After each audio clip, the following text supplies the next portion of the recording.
Most people don't collapse when they lose.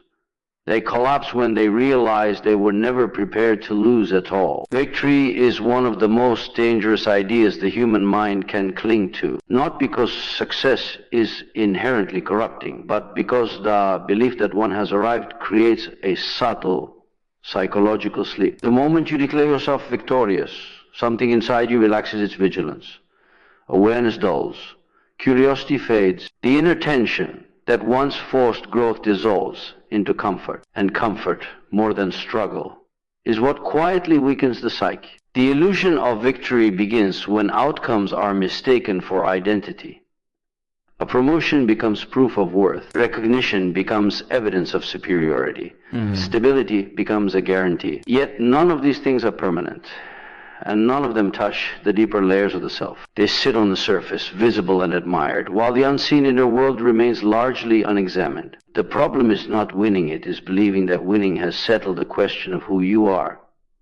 The mind craves closure. It wants to believe that effort leads to arrival, that struggle leads to rest, that once something is achieved, it no longer needs attention.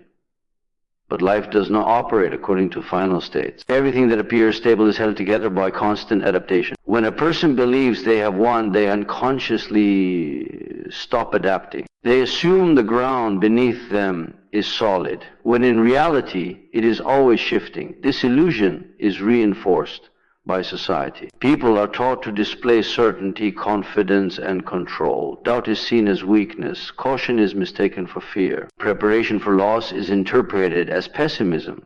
So individuals learn to perform success rather than examine its cost. They decorate themselves with symbols of achievement while avoiding them. Inner work that would make them resilient if those symbols vanished. Victory feeds the ego's most fragile fantasy, permanence. It whispers that effort is no longer required, that vigilance can be relaxed, that the future will resemble the present. But the psyche knows better. Beneath the surface, anxiety grows not because loss is imminent, but because the mind senses it is unprepared. This is why people who appear most successful often feel secretly unstable. Their outer certainty is compensating for inner neglect. The illusion of victory also creates blindness. When a person believes they are winning, they stop seeing their own weaknesses. Feedback becomes threatening. Criticism feels like an attack. Reflection is avoided because it might disrupt the image they are invested in maintaining over time. This avoidance allows unresolved fears, insecurities, and contradictions to accumulate in the unconscious. What is ignored does not disappear, it waits.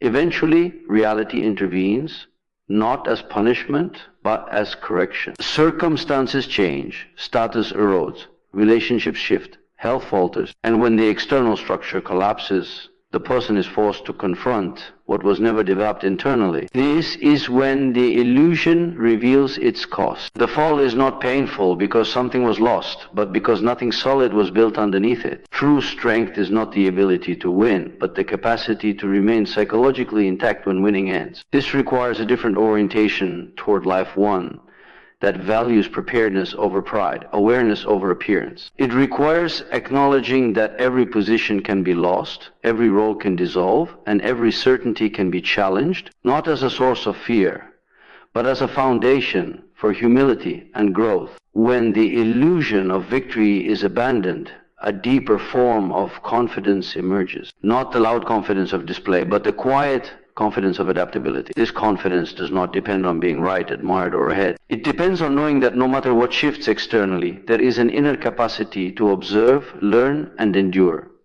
Such a person does not rush to declare triumph. They remain attentive, grounded, and psychologically awake. The illusion of victory seduces people into believing the journey has an endpoint. But life continues to demand engagement, reflection, and courage long after any achievement is reached. The moment one stops acting like a winner and starts acting like a student of reality, growth resumes, Awareness deepens. The self becomes less brittle and more flexible. What matters is no longer whether one stands above others, but whether one stands firmly within oneself, even as conditioned. Change around vulnerability is not weakness, but the mind has been trained to experience it as danger. From an early age, people learn to hide uncertainty, suppress fear, and present an image of competence at all costs. The psyche adapts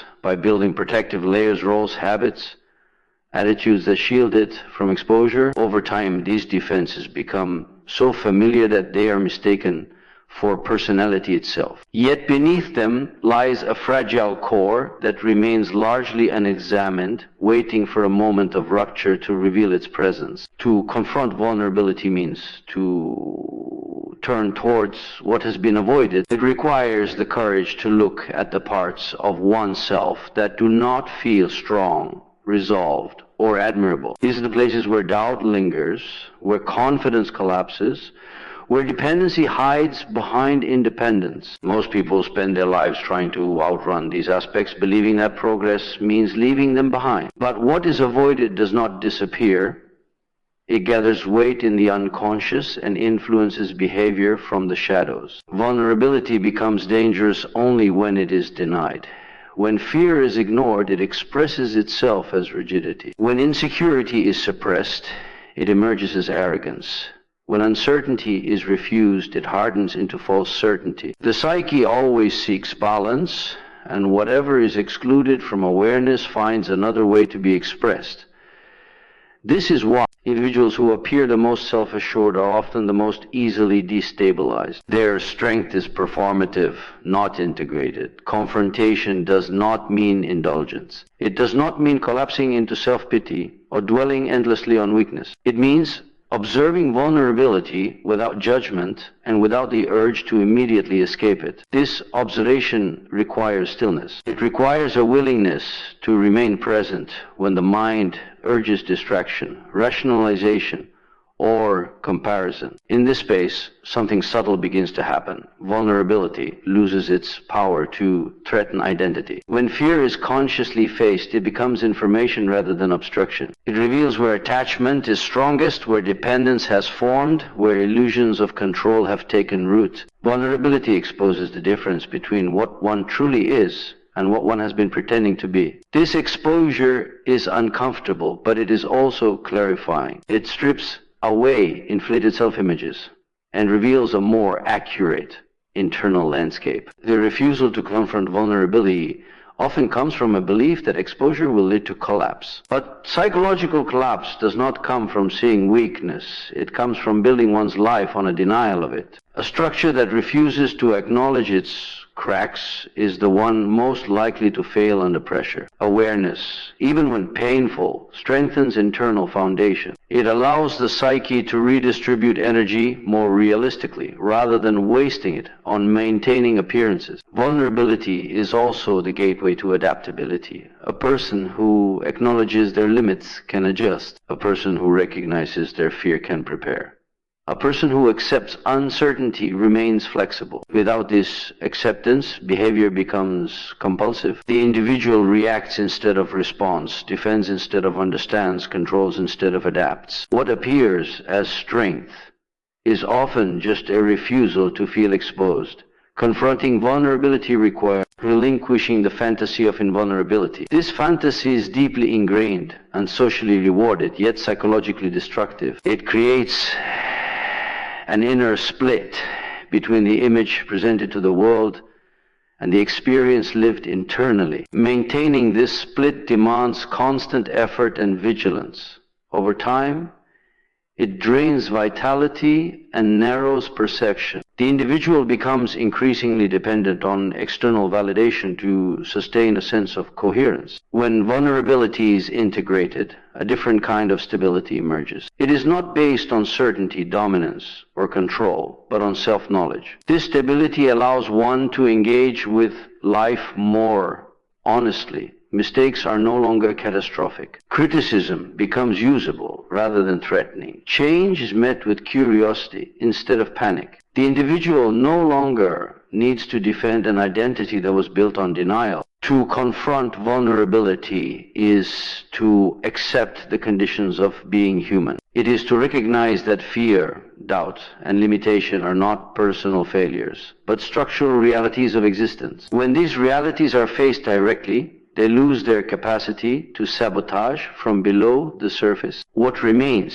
is a quieter strength, one that does not depend on illusion, performance, or protection, but on the ability to remain conscious and present even in the face of inner exposure. Overconfidence is rarely the result of true inner strength. More often, it is a psychological compensation, a posture adopted to keep deeper uncertainties out of awareness. It appears as certainty, decisiveness, and self-assurance, but beneath its surface lies an unexamined fear of insufficiency. The mind inflates itself not because it is secure, but because it is trying to outrun the discomfort of self-doubt. The shadow of overconfidence forms when aspects of the self are rejected rather than integrated. Vulnerability, uncertainty, and limitation are treated as threats to identity, so they are pushed out of conscious awareness. Yet, what is excluded does not vanish. It accumulates in the unconscious, gaining intensity and influence. The more aggressively confidence is displayed, the more likely it is that this hidden material is pressing for recognition. This shadow expresses itself subtly at first. It appears as an inability to tolerate disagreement, a defensive reaction to feedback, or a compulsion to prove oneself. Criticism feels disproportionately painful because it threatens the inflated self-image that is being maintained. Reflection is avoided not because it lacks value, but because it risks revealing contradictions that the ego is not prepared to face. Overconfidence narrows perception. When a person believes they already know, they stop observing.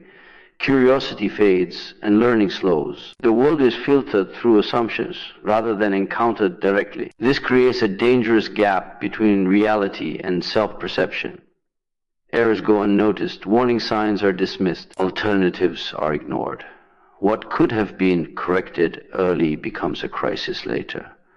The shadow also distorts relationships. Overconfidence often masks a deep dependency on recognition. The individual may appear dominant or self-sufficient, yet their sense of stability relies heavily on being admired, obeyed, or validated. When this validation is withheld, frustration and resentment emerge. Others begin to feel diminished, unheard, or controlled, leading to isolation that reinforces the original insecurity the overconfidence was meant to protect against. The most destructive aspect of overconfidence is its resistance to adaptation. Because admitting uncertainty feels like defeat, necessary adjustments are delayed. The individual clings to outdated beliefs, strategies, or identities long after they have ceased to be effective. This rigidity creates fragility. When circumstances change, the psyche lacks the flexibility to respond creatively. What looked like strength collapses under pressure. True confidence grows from self-knowledge, not self-inflation.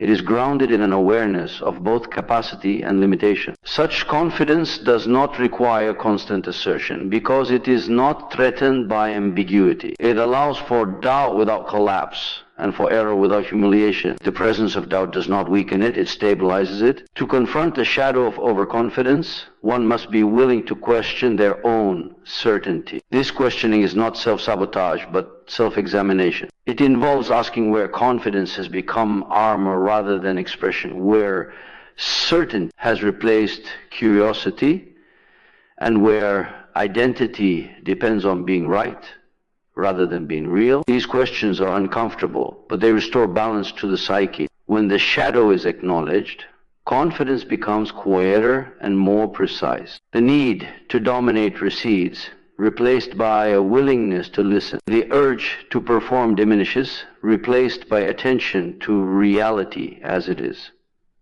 Strength shifts from assertion to adaptability. The individual no longer needs to defend an image because their sense of self is no longer built on exaggeration. The shadow of overconfidence does not disappear when exposed, but it loses its power to operate unconsciously. By recognizing the fears and insecurities it conceals, one integrates them into conscious awareness. This integration reduces their compulsive influence. The individual becomes less reactive, more reflective, and better able to respond to life without distortion. Confidence then ceases to be a mask and becomes a natural byproduct of psychological balance, grounded in humility. Awareness and an honest relationship with one's own limits triumph is celebrated because it is visible. It can be measured, displayed, and validated by others. Resilience, by contrast, often goes unnoticed. It develops quietly in moments of strain, disappointment, and uncertainty. Yet resilience, not triumph, determines whether a person can endure the long arc of life. Winning may elevate, but resilience sustains. The fixation on triumph creates a distorted value system. People are taught to equate success with superiority and failure with deficiency. This framing encourages the pursuit of outcomes rather than capacities. It rewards those who appear to be advancing and overlooks those who are learning how to recover. As a result, many individuals invest heavily in achievement while neglecting the inner structures that would allow them to remain stable when achievement is disrupted. Resilience begins with an honest relationship to reality. It does not deny pain or minimize difficulty. It recognizes that loss, error, and reversal are inevitable aspects of existence. This recognition is not defeatist, it is stabilizing. When the mind accepts that adversity will occur, it can prepare rather than panic. Preparation transforms fear into readiness. Unlike triumph, resilience does not depend on circumstances aligning favorably. It is an internal capacity that remains available even when conditions are hostile. A resilient individual does not require constant success to feel oriented. They can tolerate ambiguity without rushing to premature conclusions. They can endure frustration without collapsing into resentment. This tolerance creates psychological space, allowing for reflection rather than impulsive reaction. Triumph often produces rigidity. The desire to maintain a winning position can lead to defensive behavior and resistance to change. The individual becomes attached to a particular image of themselves, one that must be preserved at all costs. This attachment creates fragility. When the image is threatened, the psyche reacts disproportionately because too much identity has been invested in a single outcome. Resilience, on the other hand, is flexible. It allows identity to evolve. The resilient person understands that who they are cannot be reduced to what they achieve. This understanding makes adaptation possible. When circumstances shift, they adjust their approach rather than clinging to obsolete strategies. What looks like surrender from the outside is often intelligent recalibration on the inside. The development of resilience requires engagement with difficulty rather than avoidance of it. Struggle becomes formative rather than humiliating.